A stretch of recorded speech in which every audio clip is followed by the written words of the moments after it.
No vídeo de hoje, exploraremos juntos como os pescadores estadunidenses capturam bilhões de quilogramas de produtos do mar a cada ano.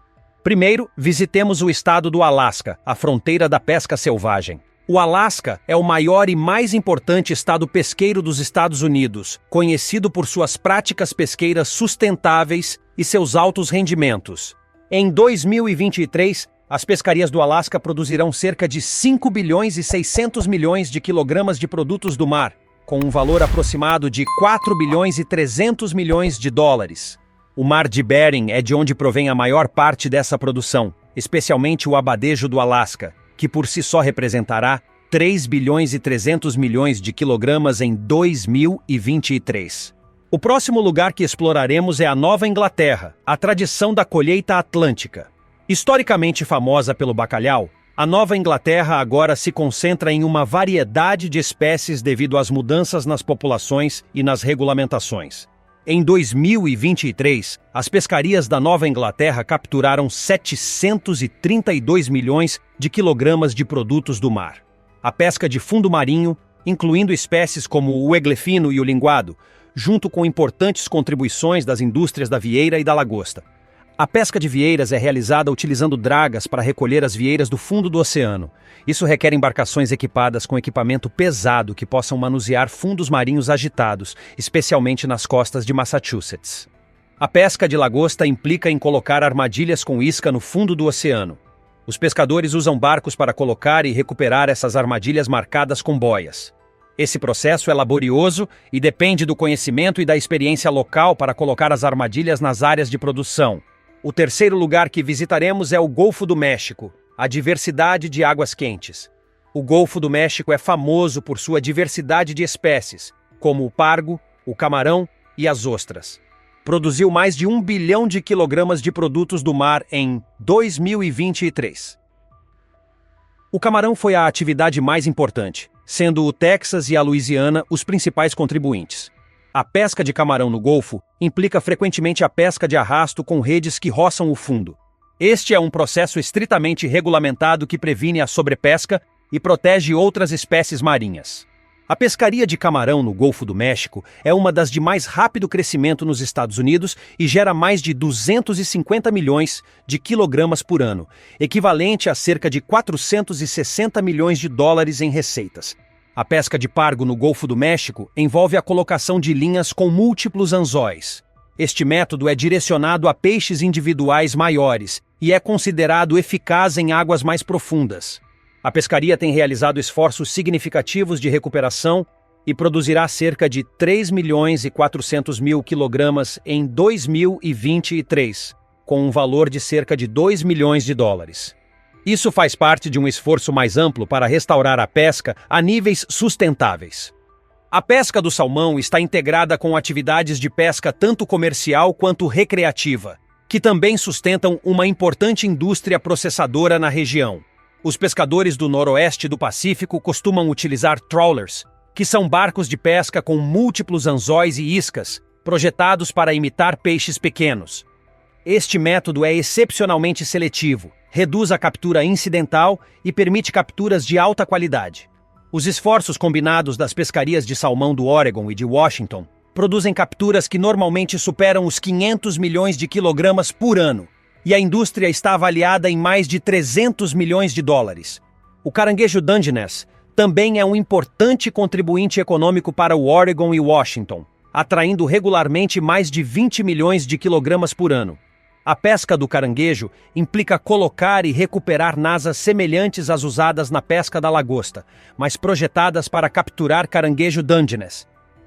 As nasas são escadas e deixadas cair no fundo do mar, geralmente em águas profundas, e são recolhidas após um certo período de tempo.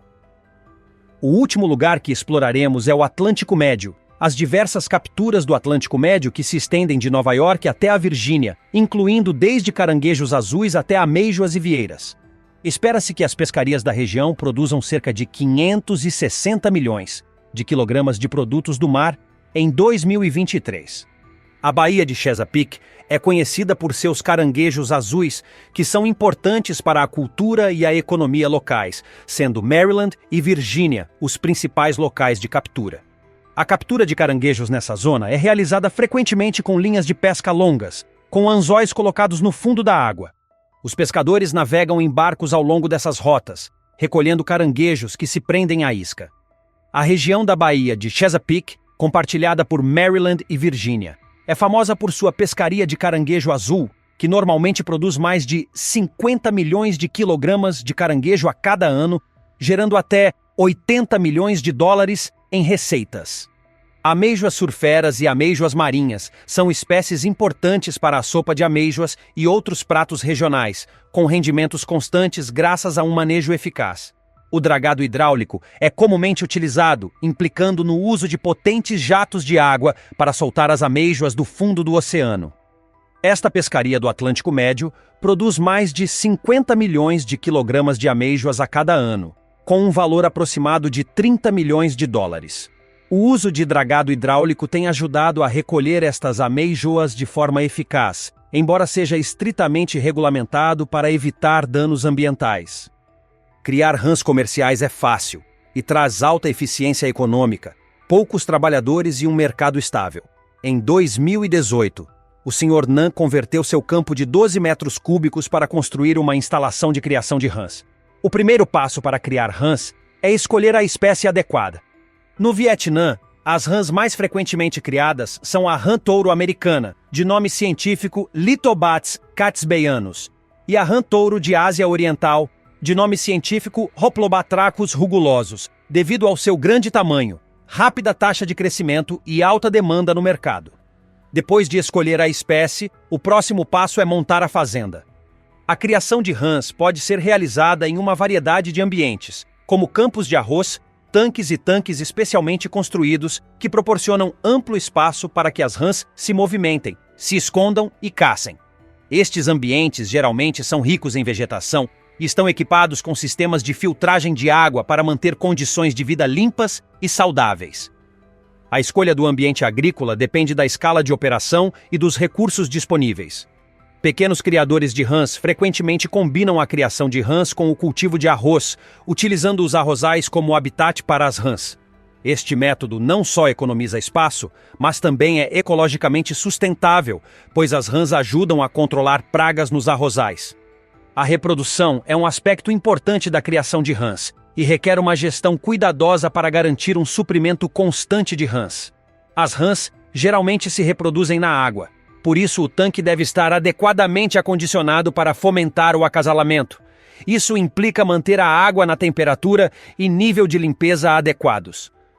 Os agricultores frequentemente utilizam hormônios para estimular a produção de rãs em um ambiente controlado. As rãs fêmeas põem milhares de ovos que são fertilizados pelos machos. Depois da desova, as rãs adultas geralmente são separadas dos ovos para evitar que os comam. Uma vez postos os ovos, eles entram no período de incubação que dura aproximadamente de 1 a 2 semanas. Durante este tempo, os ovos são mantidos em um ambiente controlado com água limpa e oxigenada para assegurar um desenvolvimento saudável. Após a eclosão, os girinos são transferidos para tanques de criação, onde são alimentados com uma dieta de algas e alimentos para girinos preparados comercialmente para favorecer seu rápido crescimento. À medida que os girinos se desenvolvem, transformam-se em pequenas rãs.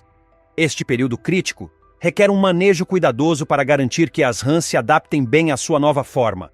São introduzidas gradualmente mudanças na dieta e no ambiente de vida para facilitar essa transição. A alimentação é outro aspecto importante da criação de rãs. As rãs são carnívoras e precisam de uma dieta rica em proteínas. Na natureza, comem uma variedade de presas, incluindo insetos, minhocas e peixes pequenos. Nas fazendas, frequentemente são alimentadas com uma dieta peletizada produzida comercialmente, complementada com alimentos vivos para estimular o comportamento natural de caça e promover um crescimento saudável. Os regimes de alimentação devem ser geridos cuidadosamente para garantir que as rãs cresçam de forma rápida e saudável.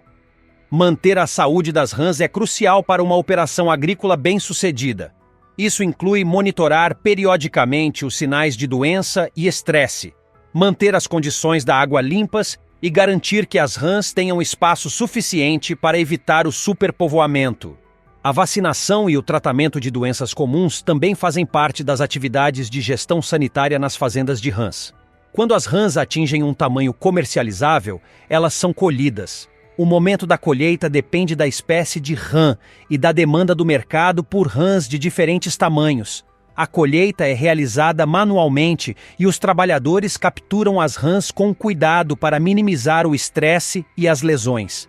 Uma vez colhidas, as rãs são transportadas para instalações de processamento em contêineres projetados para mantê-las vivas e minimizar o estresse que pode afetar a qualidade da carne. As rãs são atordoadas para garantir que estejam inconscientes antes do abate. Depois de atordoada, a rã é abatida, geralmente por decapitação.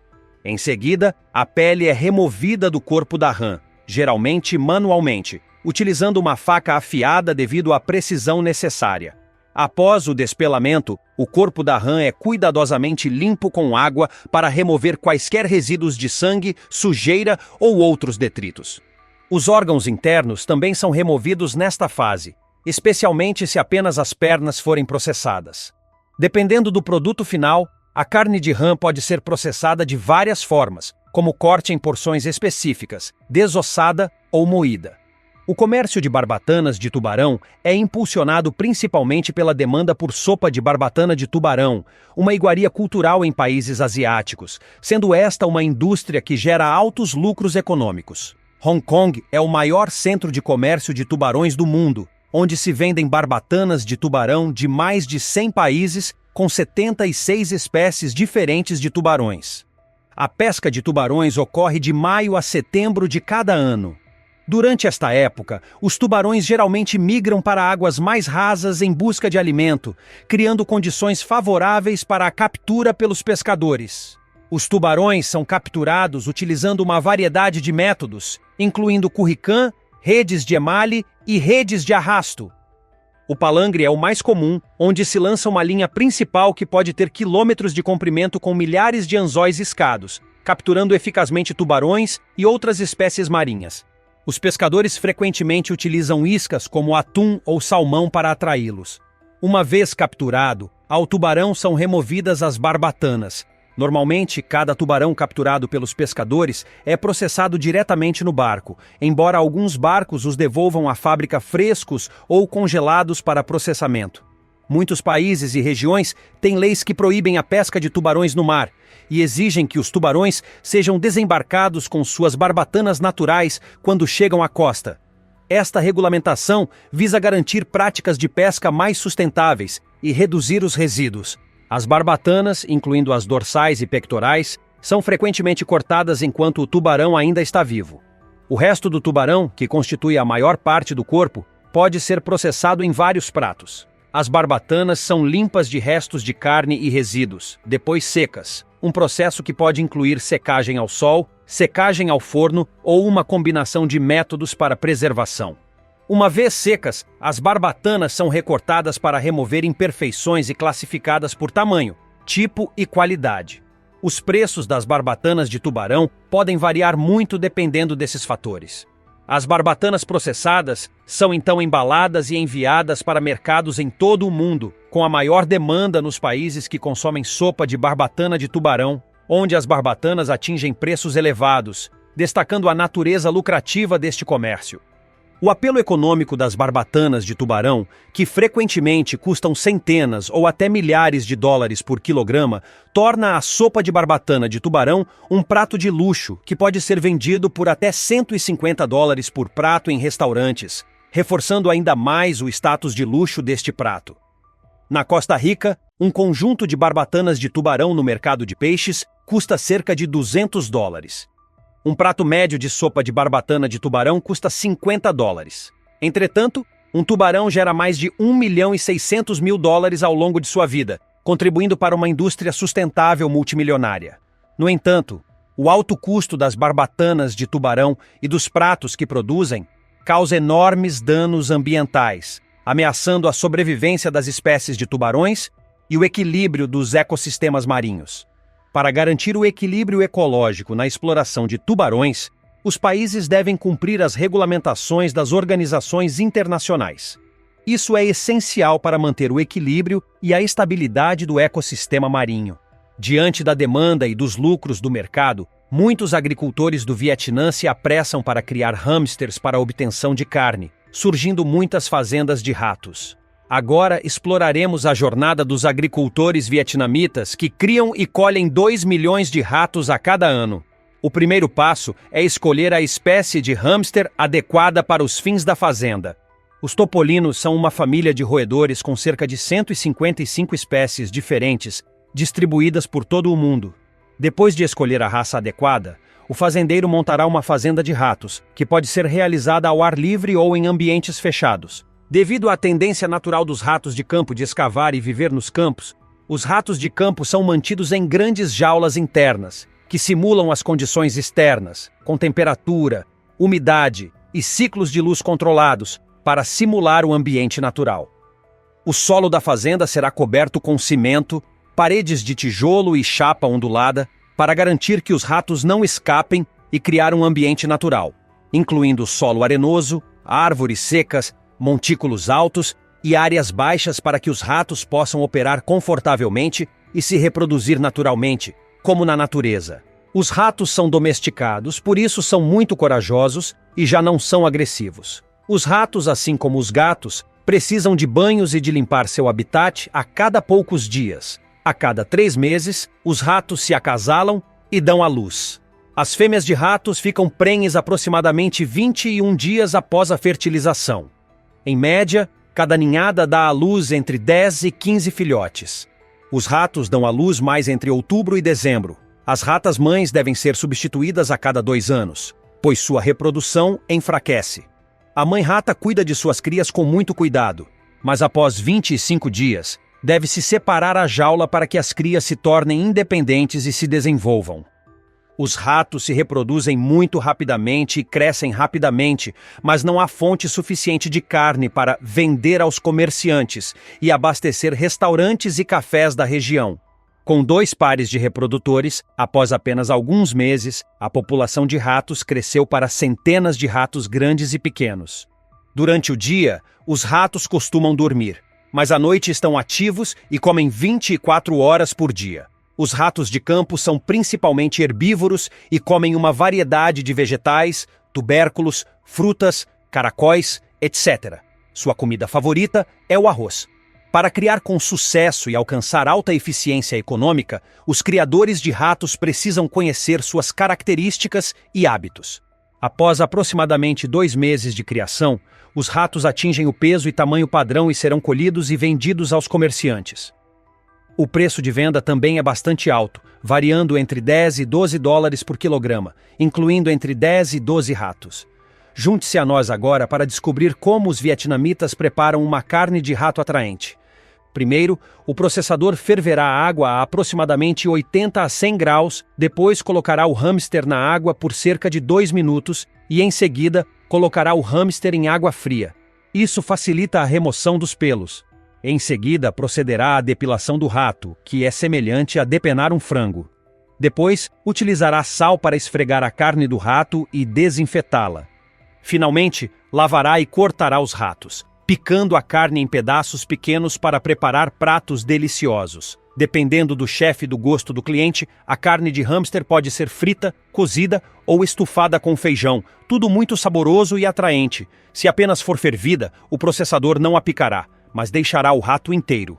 A carne de rato é rica em proteínas, pobre em gorduras e magra, sendo muito benéfica para a saúde humana. A carne de rato tem um sabor doce e delicado, com o efeito de complementar o cálcio, fortalecer tendões e ossos, sendo muito boa para o coração das pessoas mais frágeis. Pode-se dizer que os ratos são um remédio precioso na medicina oriental, confiável pelos médicos. Se você tiver a oportunidade de viajar ao Vietnã, lembre-se de saborear esses pratos especiais e únicos feitos com ratos. Além de fornecer carne para restaurantes, muitas fazendas de hamsters podem estar afiliadas a agências de pesquisa. Isso envolve observações detalhadas e registros do comportamento, reprodução e sobrevivência dos hamsters em diferentes condições. Os dados coletados nessas fazendas podem contribuir para estudos ecológicos, estratégias de manejo de pragas e outras áreas de pesquisa científica. As considerações éticas são primordiais, garantindo que os topolinos sejam tratados humanamente e que as fazendas não afetem negativamente os ecossistemas locais. Isso inclui prevenir fugas que poderiam alterar a vida selvagem local. No Vietnã, como em muitos países, há um marco legal que regulamenta a criação e a pesquisa de animais selvagens, incluindo os hamsters. Será essencial o cumprimento dessas regulamentações, incluindo licenças de pesquisa de vida selvagem e padrões de tratamento ético. A criação de hamsters em fazendas no Vietnã ou em outros lugares, com fins de pesquisa ou ecológicos, requer uma cuidadosa consideração de seus hábitos naturais, necessidades dietéticas e tratamento ético. Essas iniciativas geralmente estão estreitamente ligadas a instituições acadêmicas ou de pesquisa e são realizadas com objetivos científicos específicos em mente. No caso da criação de rãs e hamsters, as operações podem variar muito dependendo das condições locais, dos recursos disponíveis e das necessidades específicas dos mercados. Por exemplo, em regiões onde há abundância de recursos naturais, como campos de arroz e corpos d'água naturais, as operações de criação podem ser mais integradas com o ambiente natural. Em contraste, em áreas urbanas ou industriais, os criadores podem precisar utilizar instalações mais controladas e técnicas avançadas para garantir a produção sustentável e eficiente. Além disso, o sucesso dessas operações depende não apenas do manejo adequado dos animais, mas também de uma compreensão profunda das demandas do mercado e das melhores práticas de comercialização. Por exemplo, os criadores precisam estar cientes das preferências dos consumidores, das regulamentações de segurança alimentar e das tendências de consumo para maximizar os lucros e garantir a sustentabilidade de suas operações. Outro aspecto importante a considerar é o impacto ambiental dessas operações. Embora a criação de rãs e hamsters possa ser uma atividade lucrativa, é essencial que os criadores adotem práticas sustentáveis para minimizar o impacto ambiental e preservar a biodiversidade local. Isso inclui o uso responsável de recursos naturais, a gestão adequada dos resíduos e a implementação de medidas para proteger os ecossistemas locais. Além disso, as iniciativas de pesquisa e conservação podem desempenhar um papel crucial na promoção de práticas sustentáveis e na proteção das populações de rãs e hamsters. Essas iniciativas podem incluir programas de monitoramento e conservação, projetos de pesquisa para entender melhor as necessidades e comportamentos dos animais, e esforços para educar e envolver as comunidades locais na proteção dos recursos naturais. Finalmente, a colaboração entre criadores, pesquisadores, agências governamentais e organizações não governamentais é fundamental para garantir o sucesso a longo prazo dessas operações. Ao trabalhar juntos, esses stakeholders podem compartilhar conhecimentos, desenvolver soluções inovadoras e promover práticas sustentáveis que beneficiem tanto os criadores quanto o meio ambiente. No fim das contas, a criação de rãs e hamsters é um exemplo de como a integração de práticas agrícolas sustentáveis, pesquisa científica e estratégias de mercado pode criar oportunidades econômicas enquanto protege e preserva os recursos naturais.